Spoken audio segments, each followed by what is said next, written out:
Yeah, you know what I mean? Alright, boom. Yes then, the people. So we're here in Ireland in unprecedented times. We're doing more unprecedented stuff. Russia invaded Ukraine, and now I'm auditing in Ireland. So this is going to be Mountjoy police station in the Republic of Ireland. I had to do a bit of research, obviously, regarding what legislation the Garda may try and use to obtain details. So essentially, it pretty much boils down to the Irish equivalent of the Public Order Act. A lot of it is pretty similar to Ireland finds itself in a moment of global uncertainty, shaped by international events and shifting public conversations. Against this backdrop, I arrive in Dublin to explore a topic that continues to spark debate worldwide: public filming and transparency. Today's focus brings me to Mountjoy Garda Station in the Republic of Ireland. UK legislation we've got. So in particular, they've got sections 4, 5, 6, 7, 8 and 19 of the Public Order Act in Ireland. I think section 4 is being drunk in a public place. Section 5 is exhibiting disorderly conduct. Section 6 was using like threatening behaviour, insulting language. Section 7 is like displaying material that could be used to offend someone. Section 8 is used if any of the other sections are contravened, and thus they can give you a directive, or like they can ask you to desist. So these are just some brief notes, but look, so section 8, the desist from acting in such a manner and leave the vicinity of a place concerned. So essentially, if you like violate any of the other sections, then they can give you a lawful order. Before arriving, I carefully reviewed Irish legislation to understand the relevant legal framework. Much of it mirrors UK public order laws.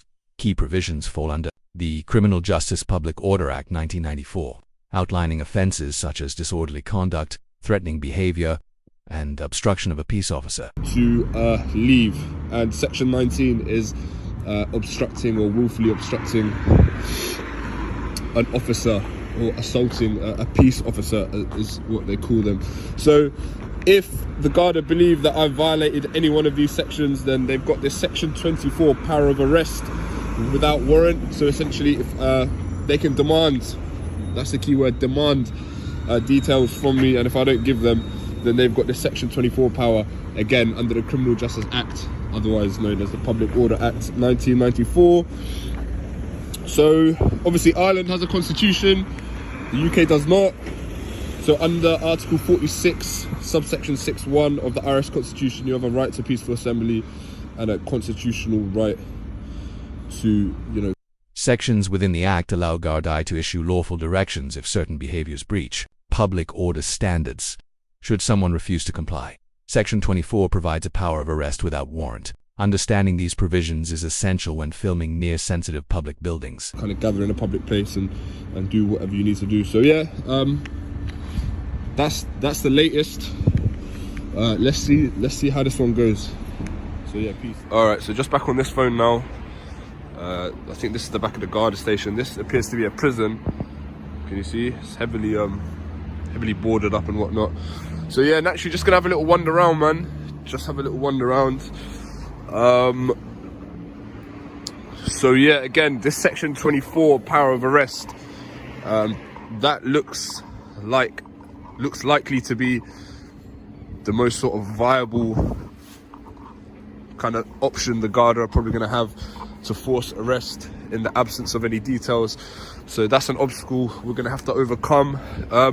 In terms of Unlike the United Kingdom, Ireland operates under a written constitution. Article 40 protects the right to peaceful assembly, reinforcing citizens' ability to gather in public spaces. Balancing constitutional freedoms with statutory powers creates an important legal landscape for anyone documenting matters of public interest. terrorism legislation, I think that comes under the Criminal Justice Act 2005. I think it was revised in October 2020.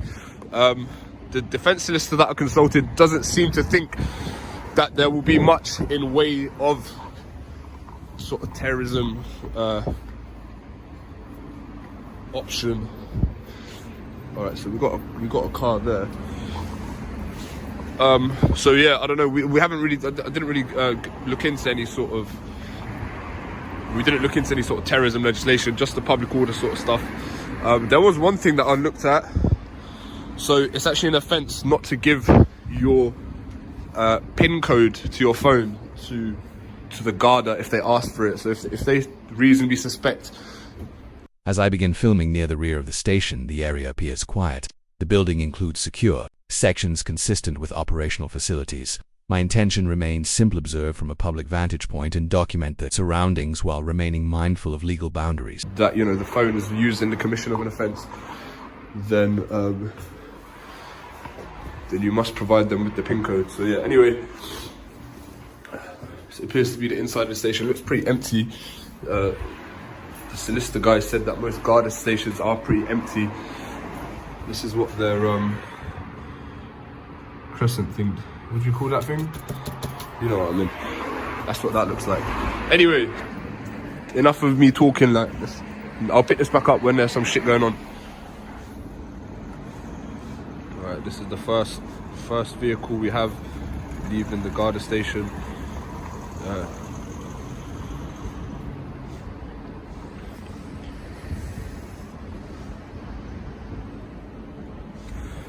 Another legal consideration involves digital privacy. Under Irish law, if Gardaí reasonably suspect a device contains evidence of an offence, they may lawfully request access credentials.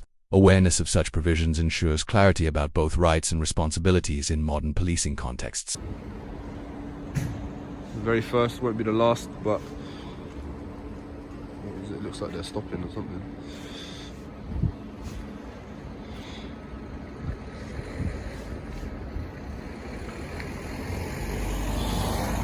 You okay? What are you doing? I'm just filming. Not here.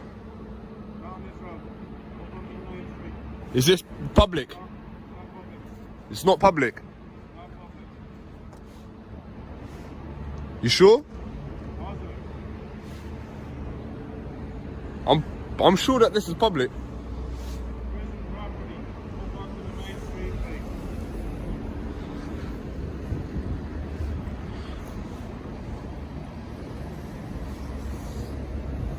After roughly 20 minutes, a Garda vehicle exits the station.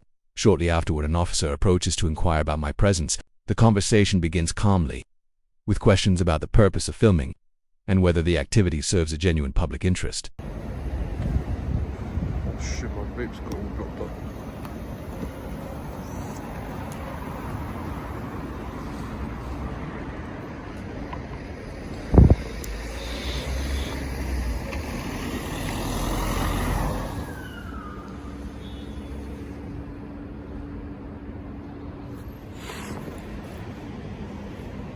Hello. How are you? Good, thank you. What's your name, sir? Excuse me? What's your name, sir? Am I required to give a name? Well, I'm just interested to know why you're recording footage outside the police station. Yeah, I'm just making a video. For what? Matters of public interest. Okay, and what is the public interest in this occasion? The public are interested. What is the public interest? They're just interested in like police. The officer asks whether I am required to provide identification. In Ireland, individuals are not obligated to identify themselves unless specific legal grounds apply. The exchange remains professional, centered on understanding rather than confrontation. Police stations, police, stuff like that. Are they interested in reg plates of cars? Is that why you seem to have pointed your camera at the vehicle coming in there just to see who was in the vehicle and then... No, I wasn't. Okay. I don't have any interest in any reg. Okay, so what's the public interest in police stations? People like watching this sort of thing. Who likes watching the back of a police station? Would you mind identifying? Sorry? Would you mind identifying yourself? Oh yeah, there you go. Okay. Okay, would you mind identifying yourself? No? Not at this moment. Okay. Oh, very good. No, I was just coming out to see what story. Is that okay? There's no issues? Yeah, no. I was just wondering what you were doing because it's actually I got a call from people who were worried inside saying. Okay. Concerns had reportedly been raised by individuals inside the facility regarding the filming. From my perspective, recording from a public place is generally permissible, provided no laws are breached. The discussion highlights the balance between public reassurance and individual freedoms. Recording people going into the prison as well.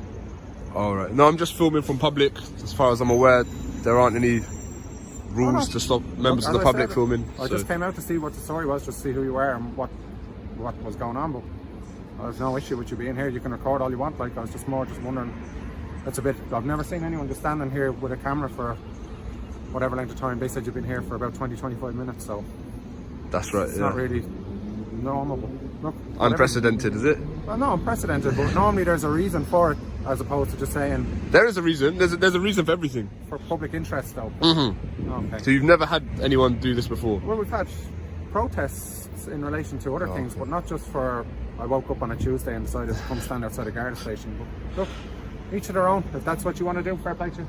Importantly, the officer clarifies there is no issue with filming from that location. His approach is measured and respectful, demonstrating a willingness to engage rather than escalate. Such interactions reflect how communication can diffuse uncertainty surrounding public recording. All right, Okay. thank you. Have a good day. You too.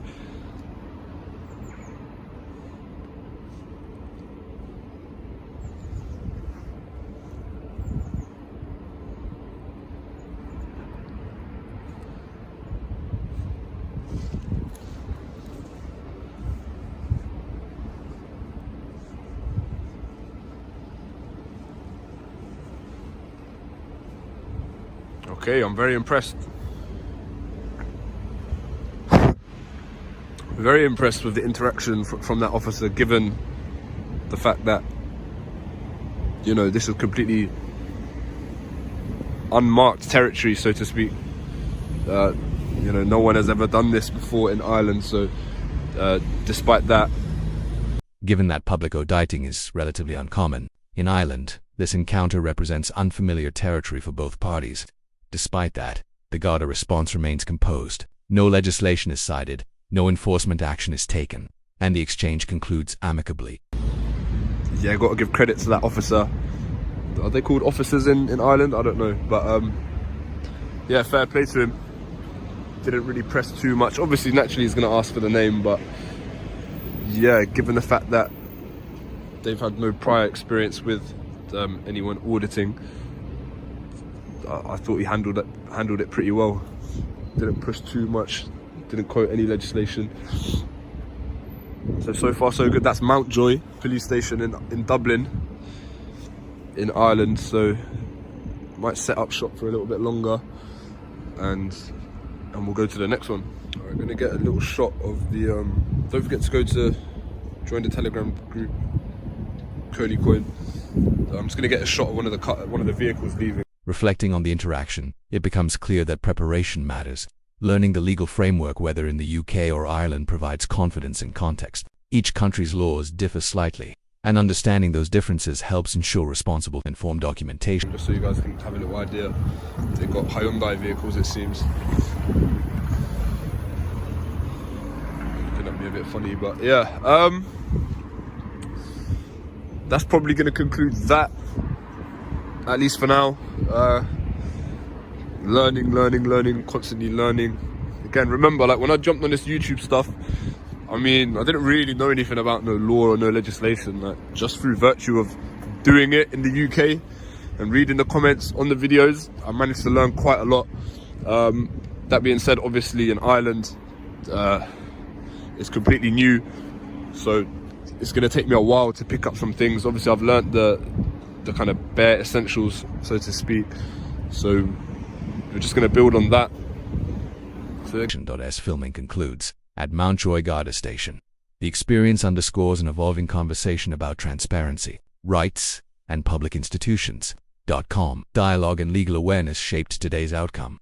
With that, this chapter ends offering insight into how civic observation unfolds in Ireland. Again, bear with me if